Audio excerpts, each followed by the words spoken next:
In this video, we are going to discuss how cells communicate to fight a viral attack.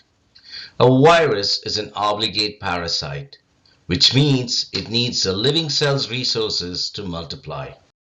To do so, it needs to first find a specific cell, attach to the cell, and enter the cell.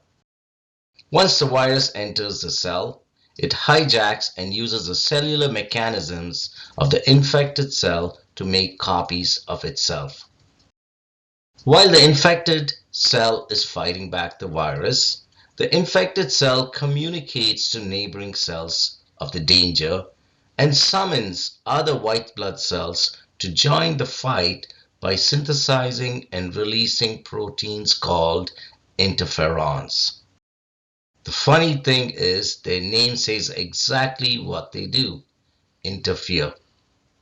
These interferons interfere with a virus's ability to multiply. The infected cell synthesizes the interferons and releases them into the surrounding. The interferons attach to surrounding healthy cells. Once the interferon attaches to healthy cells, they are combat ready. What that means is when the virus enters the healthy cell that have interferons bound to their cell membrane, the cells are ready with a protein they have produced that will destroy the virus on entry. The infected cell also calls on two types of white blood cells called natural killer cells and macrophages and trigger them into action. The interferons released by the infected cells bind to the natural killer cells and macrophages.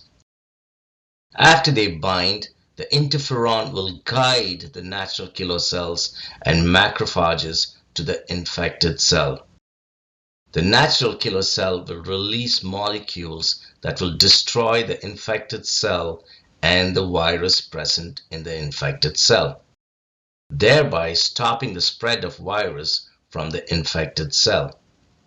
The macrophages does this by engulfing the infected cells and then releasing hydrolytic enzymes which will destroy the virus.